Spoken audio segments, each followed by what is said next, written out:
আসসালামু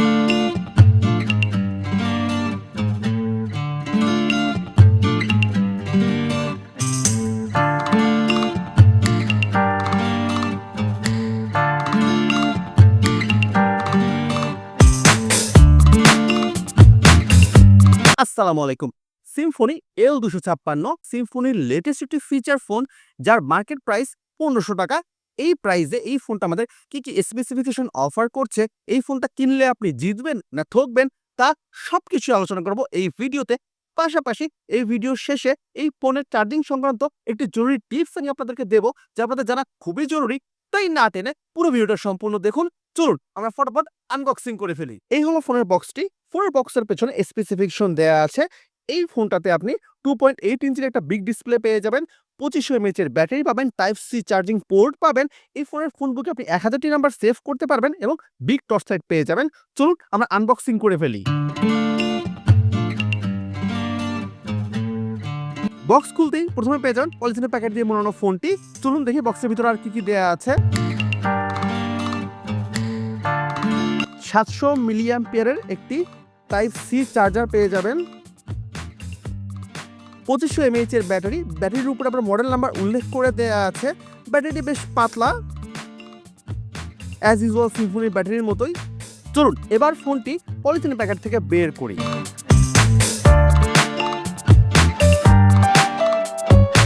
এই হলো ফোনটি। ফোনটার লুকিং মোটামুটি ভালোই, খারাপ না। ফোনটা কিন্তু আপনার মোটাও না পাতলা না, মিডিয়াম সাইজের একটা ফোন। পাশাপাশি এই দুই দিকে আপনার রাউন্ডেড, যার কারণে আপনার ফোনটা হাতে ধরতে খুব ইজি কমফোর্টেবল ফিল হবে। ফোনটা হাতে নিতে সবার প্রথমে চোখে পড়বে এর 2.8 ইঞ্চির ডিসপ্লে। এটি হলো ফোনটির কিপ্যাড। কিপ্যাডগুলো আমার কাছে বেশ নরমাল মনে হয়েছে। এই কিপ্যাডগুলো সাধারণত খুব দ্রুত রং উঠে যায়। সিম্ফনি যদি এখানে লিমিটিং করা কিপ্যাড ব্যবহার করতো তাহলে খুব ভালো হতো। আপনার ফোনটার নিচের দিকে পেয়ে যাবেন আপনি USB type C charging port, মাইক্রোফোনের জন্য ছিদ্র, এবং এটি হচ্ছে আপনার 3.5 মিটার হেডফোন জ্যাক। ফোনটার পেছনের দিকে রয়েছে আপনার স্পিকার কাটআউট এবং ক্যামেরা। প্রথম দেখাতে আপনার মনে হতে পারে এখানে দুটো ক্যামেরা রয়েছে, কিন্তু না। এখানে আপনি ভালো করে যখন দেখবেন, এখানে শুধুমাত্র একটি ক্যামেরা রয়েছে, বাকি একটি ডিজাইন। উপরের দিকে রয়েছে একটি বড় সড়ো টর্চ লাইট, আর এই দিকটা পুরোপুরি ফাঁকা, এই দিকটা পুরোপুরি ফাঁকা। চলুন ব্যাকপার্ট খুলে দেখি ফোনটার ভেতরের দিকে কিরকম। এই হলো ফোনের ব্যাকপার্টটি, আর এই হলো ফোনের ভেতরের অংশ। আপনার এই ফোনটাতে আপনি দুটো মিনি সিম অর্থাৎ দুটো বড় সিম একটি মেমরি কার্ড ব্যবহার করতে পারবেন। এটা হচ্ছে এন্টিনা ব্যান্ড, আর এটা হচ্ছে স্পিকার, এটা ক্যামেরা। ব্যাটারি লাগিয়ে ফোনটা চালু করে ফেলেছি। চলুন দেখি এর মেনুতে কি অপশন দেয়া আছে। প্রথমে পেয়ে যাবেন আপনার মেসেজেস, তারপরে হচ্ছে কল লগ, তারপরে ফোন বুক, তারপরে টুলস কেন। এই যে ফোনটাতে আমার জাস্ট মেনু অপশনে যাওয়ার সময় আমি একটা অড জিনিস খেয়াল করলাম, সেটা হলো এই দেখুন, এখন ফোন বুকে আছে। আমি যখন এই দিকের বোতামটাতে চাপ দেব, হিসাবে কিন্তু নিচের দিকে যাওয়ার কথা, কিন্তু না, এটা পরের মেনুতে চলে যায়, অর্থাৎ পরের যে মেনু পেজটা আছে ওইটাতে চলে যায়। দেখুন এখন আছে ফোন বুক, হিসাবে আমি যখন এইটা চাপ দেবো, এই বোতামটা চাপ দেবো, এইখানে আসার কথা, ক্যামেরাতে আসার কথা, কিন্তু সেটা না। এটা যখন আমি চাপ দিচ্ছি তখন টুলসে চলে যাচ্ছে। এটা খুবই অড। আমি এর আগে কখনো মানে অন্য কোনো সিম্ফনি কিপ্যাড ফোনে এই ধরনের বাজে ফাংশন দেখিনি। এটা আমার কাছে খুবই বাজে লাগলো। তো যাই হোক, আমি এখানে আপনার কল লগ এর পরে ফোন বুক, এরপর আমি এই যে নিচের বোতামটা চাপ দিলাম, তখন আপনার নিচের মেনুটাতে আসতেছে। এখানে আছে ক্যামেরা, তারপরে এটা হচ্ছে আপনার মাল্টিমিডিয়া, ইমেজ ভিউয়ার। আবার দেখুন আমি যখন এই বোতামটা চাপ দিচ্ছি, এটা পরের মেনুর পেজটাতে চলে যাচ্ছে, নিচের ফাংশনটাতে আসতেছে না। এটা আমার কাছে খুব অড মনে হয়েছে। যাই হোক, আমি এই যে আপনার নিচের অ্যারো কিটা দিলাম, দিয়ে এখন আমি জাস্ট চেঞ্জ করলাম। এরপর আপনার ফান স্টোর আছে, সেটিং আছে। চলুন দেখি সেটিংয়ে কি অপশন দেওয়া আছে। কল সেটিং, আমি কল সেটিংয়ে ঢুকলাম। এখানে আপনার অটো কল রেকর্ডিং আছে, এটা একটা ভালো জিনিস, আপনি অটো কল রেকর্ডিং পেয়ে যাবেন। আপনার এরপরে আছে ফোন সেটিং, সিম কার্ড, ডিসপ্লে, কানেক্টিভিটি, সিকিউরিটি। আপনার এরপরে আছে আপনার ফাইল ম্যানেজার। চলুন দেখি এই ফোনের ফোন মেমোরি কত।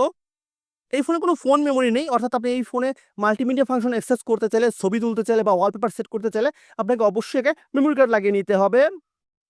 এইটা এফএম রেডিও, অ্যালার্ম ক্লক, আপনার প্রোফাইল, এই তো আর কিছু নেই। আপনার এরপর আছে এই যেখানে টুলস, এখানে হচ্ছে ক্যালেন্ডার, ইন্টারনেট, আর এখানে আপনার ফোনের স্পেসিফিকেশন।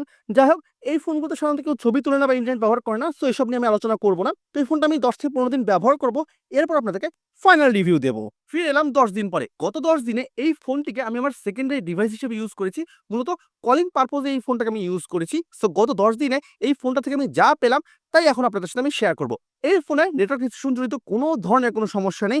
আপনি ঘরের ভিতরে, গ্রামে, শহরে, হাইওয়েতে যেকোনো জায়গায় থাকেন না কেন, নেটওয়ার্ক রিসেপশন জনিত কোনো ধরনের প্রবলেম আপনি এই ফোনটাতে পাবেন না। কল কোয়ালিটির ক্ষেত্রে এই ফোনটার কল কোয়ালিটি ভালো, তবে খুব বেশি ভালো না। অন্যান্য চাইনিজ ব্র্যান্ডের ফোনের মতোই এই স্পিকারটা পেছনের দিকে, অর্থাৎ আপনার সাউন্ডটা পেছনের দিক দিয়ে বের হয়।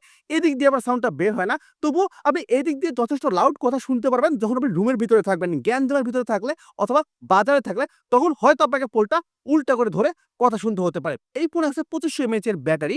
এই ফোন থেকে আমি টোটাল ৪ ঘন্টার মতো টক টাইম পেয়েছি। যেখানে আমি সিম্ফনির অন্যান্য 2500 এমএএইচ ব্যাটারির ফোন ব্যবহার করেছিলাম, সেখানে কিন্তু আমি ৬ ঘন্টার মতো টক টাইম পেয়েছি। এই ফোনটাতে আমার মনে হয় তুলনামূলকভাবে 2500 এমএএইচ ব্যাটারি হওয়া সত্ত্বেও চার্জ অনেক কম থাকে। এই ফোনটাতে আপনি যদি স্ট্যান্ড বাই ব্যবহার করেন, সর্বোচ্চ হয়তো আপনি কথা যদি একবারও না বলেন, 10 দিনের মতো স্ট্যান্ড বাই দিবে। আর যদি আপনি প্রতিদিন আধা ঘন্টা করে কথা বলেন, সর্বোচ্চ এটা আপনার ৪ দিন থেকে ৩ মানে ধরে রাখেন আপনার ৪ দিন যাবে। এটা দিয়ে ৪ থেকে ৫ দিন আপনি ব্যাকআপ পাবেন। তবে আমার কাছে মনে হয়েছে এর ব্যাটারি ব্যাকআপটা তুলনামূলক কম। দেখুন, এই ফোনে টাইপ সি চার্জার দেয়া আছে। এখন অনেকেই ভাবে টাইপ সি মানে কিন্তু ফাস্ট চার্জিং। এটা মোটেও না। এটা টাইপ সি পোর্ট, কিন্তু এই ফোনটা কিন্তু ফাস্ট চার্জিং সাপোর্ট করে না। এই ফোনের বক্সের ভিতরে ৭০০ মিলিঅ্যাম্পিয়ার একটি চার্জার দেয়া আছে। যে চার্জার দিয়ে এই ফোনটা ফুল চার্জ করতে আপনার ৪ ঘন্টারও বেশি সময় লাগবে। আপনার কাছে যদি ৫ ওয়াটের চার্জার থাকে, অর্থাৎ যেটা আউটপুট ১০০০ মিলিঅ্যাম্পিয়ার, সেটা দিয়ে আপনি যদি চার্জ করেন তাহলে হয়তো ৪ ঘন্টার কিছুটা কম সময় চার্জ করতে পারবেন। তবে আপনি ধরে রাখেন এই ফোনটা ফুল চার্জ হতে ৪ ঘন্টার মতো সময় লাগে।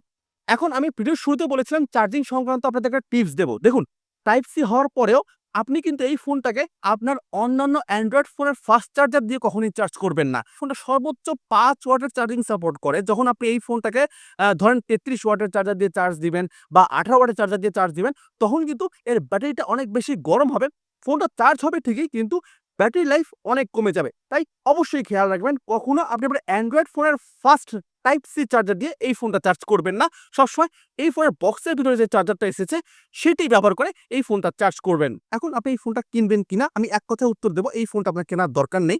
টাইপ সি দেখে আপনি লোভে পড়তে পারেন, কিন্তু বিশ্বাস করেন এই ফোনের টাইপ সি ছাড়া আর তেমন কোনো কিছুই কাজের নেই। প্রথমত এই ফোনটাতে আপনার মেনু সিলেকশনের ক্ষেত্রে প্রবলেম আছে, যেটা আমরা ভিডিওর শুরুতে আমি বলেছিলাম। তারপরে এই ফোনটার চার্জ আপনার 2500 এমএএইচ হিসেবে কম থাকে। আর এই কিপ্যাডগুলো কিন্তু খুব দ্রুত রং উঠে যাবে। কিপ্যাডগুলো আমার কাছে বেশ নরমাল মনে হয়েছে। সো বন্ধুরা, এই রিভিউটি আপনার যদি ভালো লেগে থাকে, প্লিজ আমার ভিডিওতে লাইক দিবেন, চ্যানেলটা সাবস্ক্রাইব করবেন। আপনাদের মধ্যে অনেকেই আছে ভিডিও দেখেন কিন্তু চ্যানেল সাবস্ক্রাইব করেন না বা ভিডিওতে লাইক দেন না। দেখুন, আমি কিন্তু বড় ইউটিউবার না, জাস্ট নতুন একজন ইউটিউবার। আমাকে কিন্তু কোম্পানি ফ্রিতে ফোন দেয় না। আমি নিজের পকেটের টাকা দিয়ে ফোন কিনে আপনার জন্য রিভিউ করি, যেন আপনারা বাজে ফোন কিনে ঠককে না হয়। সো আপনাদের জন্য যেহেতু আমি করছি, আপনারা প্লিজ আমার জন্য এতটুকু করুন আর ভিডিওতে লাইক দিন, চ্যানেলটা সাবস্ক্রাইব করুন। দেখা হচ্ছে পরবর্তী কোনো নতুন রিভিউ ভিডিও নিয়ে। ততক্ষণ পর্যন্ত ভালো থাকবেন। আল্লাহ হাফেজ।